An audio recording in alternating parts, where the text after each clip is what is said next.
Portal application walkthrough. So thank you so much for joining. We're going to go over the Wildlife Conservation Board, or WCB's, new project portal, which is how we're going to accept our grant applications and manage our projects moving forward.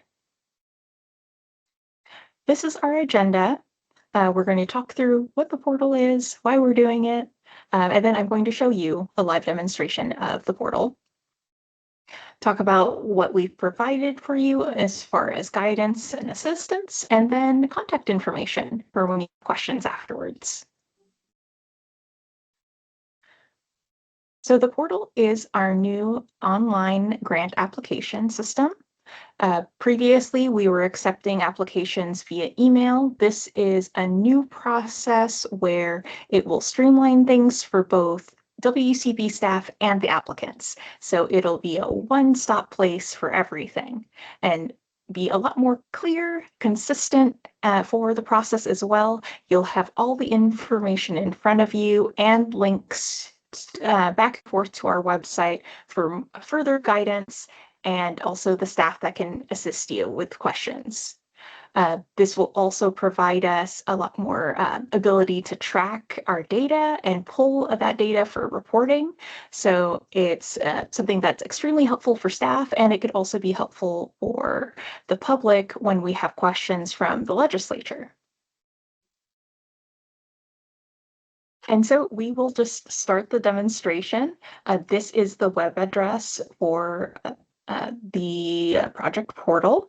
I will provide these slides after the fact, and they will be included with all of the rest of the guidance documentation.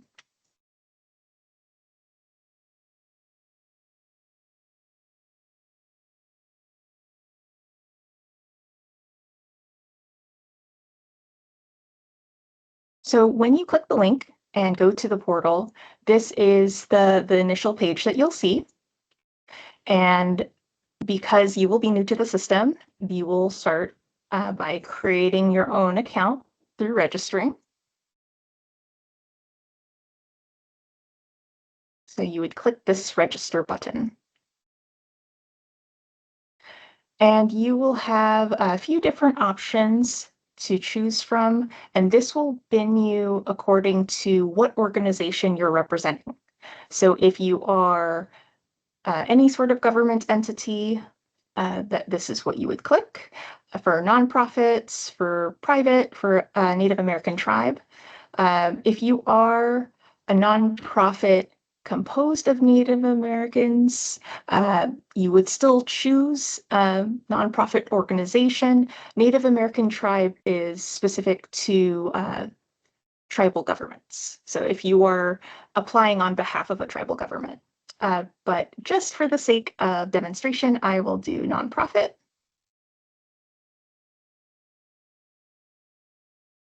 And there is a feature here that you can look up your your organization's information by your federal tax ID number. You can do so by entering it here, and then it will pull up your information from the IRS database. You do not have to do this. This is not required. If you do not know this number, that is totally okay. Or if the results aren't pulling up your organization, also okay. You can just click this link right here if those options don't apply to you. And then you'll be able to skip that search. So then you would enter your organization name, and then address.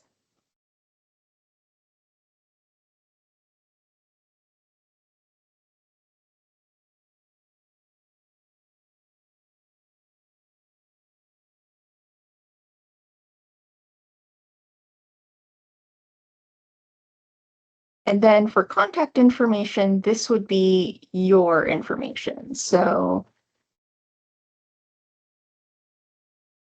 I am just entering that I am a tester because I have made very many tester accounts for myself. And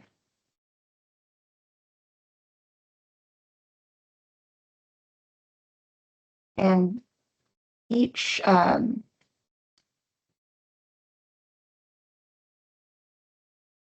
account will only allow for one um, email address. So if you have already created an account with a particular email address, it will not allow you to create another one, and it'll remind you that you have something.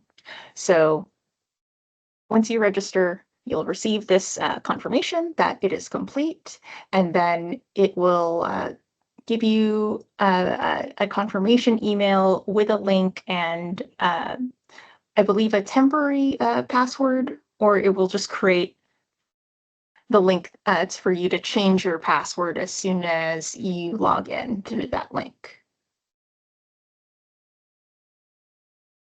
So I am going back to the home page and I have a different test account. So I will just type that one in.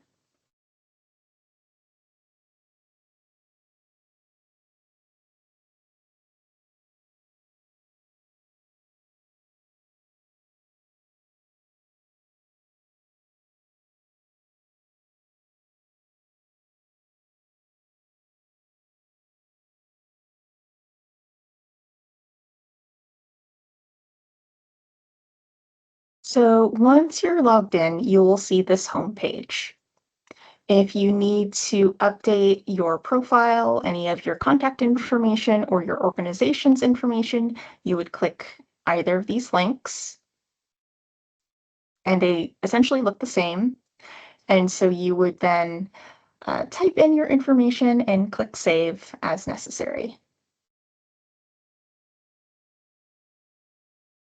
So to apply to a WCB grant, you would go under applications to open applications.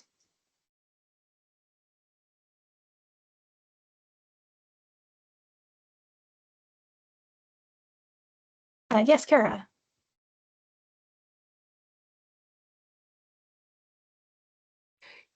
Hey, so under the profile, are you able to update the email? I don't know if I saw that field. I believe you can. There is a field with a caret on it to update it.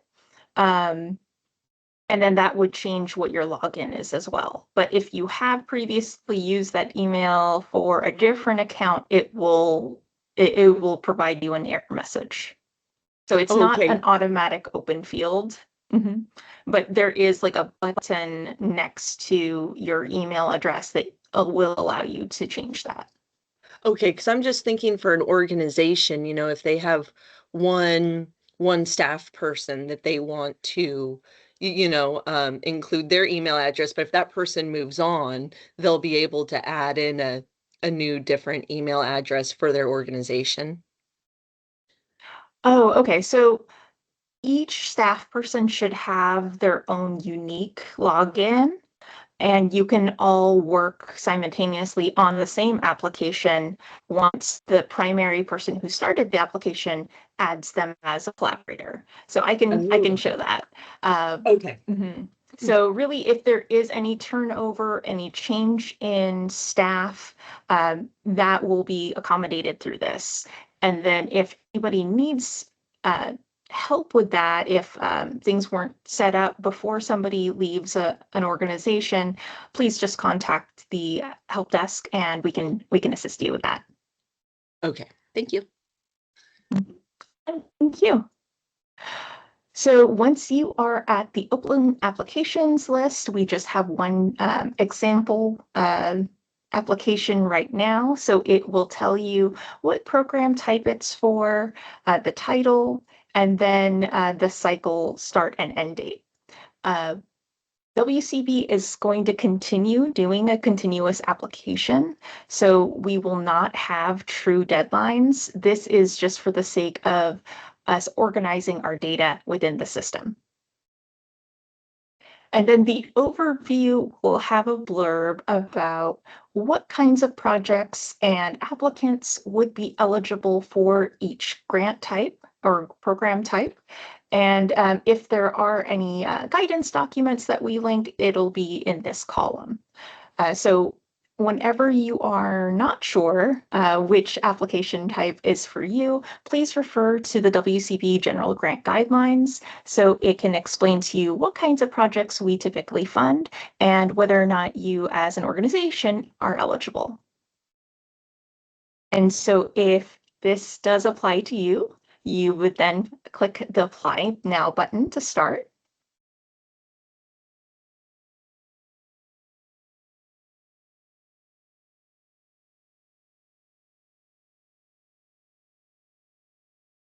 And then to start, you would just put your project name,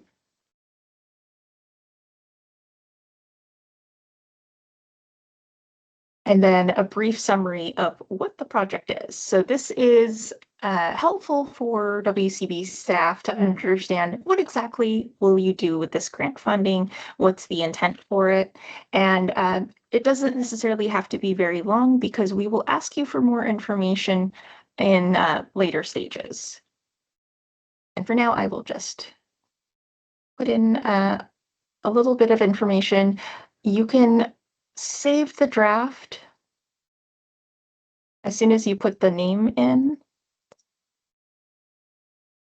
and then it will take you to the main application page. So here, this is where you can check the contact information for your organization and for yourself as for whomever is the primary contact. And then this tab that you would click over to has all of the pre-application fields. You have this side navigation where you can click any of these links to jump to a different place in the application. So it's just a handy tool so you don't have to scroll all the way down. So if you are resuming an application that you only filled out maybe half of it, then you can jump to wherever you left off. And I had mentioned collaborators, adding them to your application. This will be anybody else you would like to edit this application with you. So anybody else who would contribute to this. So you would enter their information here and then save or press the invite button because you can add multiple rows and do one batch of collaborators if you have multiple people to add. And then once you have their information in and click invite, the system will send them an invitation email. And if they accept, they will be able to create an account within the system and then start working on the application alongside you.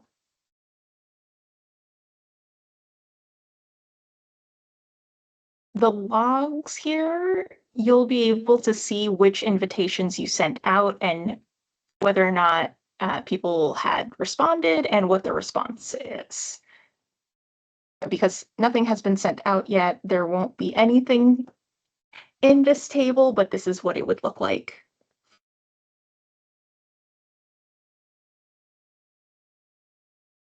So the pre-application isn't largely different from the pre-application we were accepting via email before.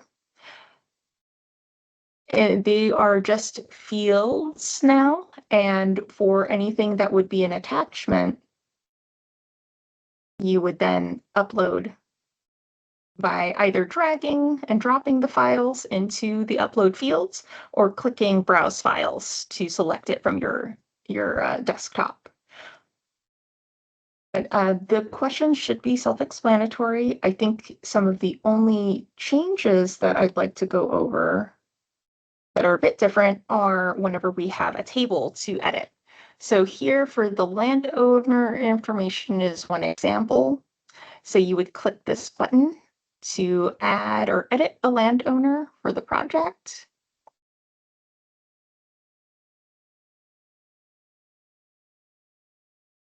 And it will open another window, and then you can click the plus sign button to then include landowner information.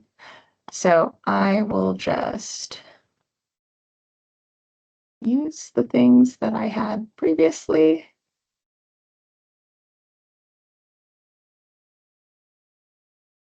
And then there is a landowner type here. So let's just say it's private. And you would click save after you have that information in. It would be preferable to provide contact information, but if you do not have it at the time, you can always provide it later. But it is important that you're aware of who the landowners are for your project and that they're aware that you're planning to do a project on their property. And so after you sign it, the table will be visible on your application here. And like most applications and websites, if you see this red asterisk next to a question, that is required. And so you must complete the field before you could submit. So if I click submit now and give it a moment, it will highlight every field that is required and that I did not complete. And so it will provide you a list of these things and a quick link to them. So you don't, again, have to go looking for it.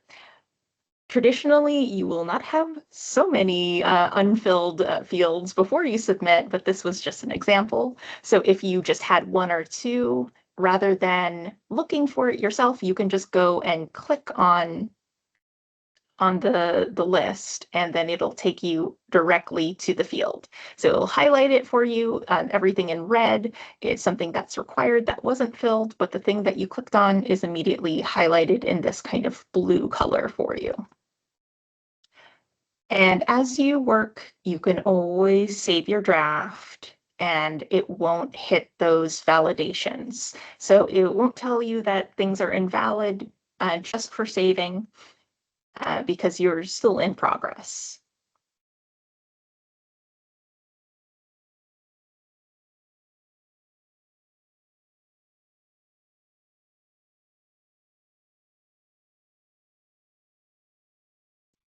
And then if you're to leave this page or log off and go do something else and then come back, when you go to your home page, when you're logged in again, you'll see that now there's something in the in progress status. So that's the application we just started. And this is how you would continue editing your draft application. So then you would open and then continue editing from there. And then as your application moves through the system, after you submit it, it will go into the under review status. And so this one is still being considered by WCB staff and potentially executive. And if selected, we will send an invitation to the next phase, which is the full application. And then it will be shown in this in progress space again. If we ever ask for revisions to your pre-application, it will go back to in progress, and then you'll be able to edit it once more. But once you submit an application, you won't be able to edit, and you can always ask WCB staff to send it back to you so that you can add more if you forgot something or if something wasn't quite ready. So that's always an option. Again, we have a help desk as well if you don't have a main contact that you're speaking with at WCB. But typically, you should know the main contact for the project type, the program that you have in mind. And then once you're through the full application stage, and it's all submitted and accepted by the uh, Wildlife Conservation Board through a meeting, then the project would be awarded and therefore complete. Should your application be denied, it would also go under the complete list, and you'll have access to the information that you submitted. Also, whenever you submit both the pre-application and full application, you'll receive a confirmation email with a copy in PDF of what you submitted. So there's no question as to whether or not we've received it and what you provided. But again, you can always return to the website and look at your application in progress or under review. And this one is in the full application stage, has been submitted. And so it's a separate tab. But as you can see, none of the fields are open for editing because I've already submitted this. This is an example application, so there are empty fields that are required. I just wanted to acknowledge that, but please do complete all of the required fields before submitting. You'll also be prevented from submitting if you don't have the required fields entered. Something to remember as well, if you're invited to the full application stage, is if anything has changed from this information in the pre-application, you would need to edit it under the pre-application tab. The full application tab does not repeat any of the information from that pre-application. And this is just for simplicity and also for lack of duplication for our data. So you can complete all of the information here, and a bulk of what we typically request for the full application will be an uploaded attachment. And we've provided a template for both our acquisition and our development grants. And so if you click this link, it will then download the template to your computer, and you can complete that and upload it later. And whenever you do upload a file, it will provide you the date and time that you uploaded it. And so you can verify when that happened. I think there is a 2 gig size limitation for the upload fields. So if you have anything larger, please contact WCB staff and we can arrange to create an FTP link for you to provide a larger file.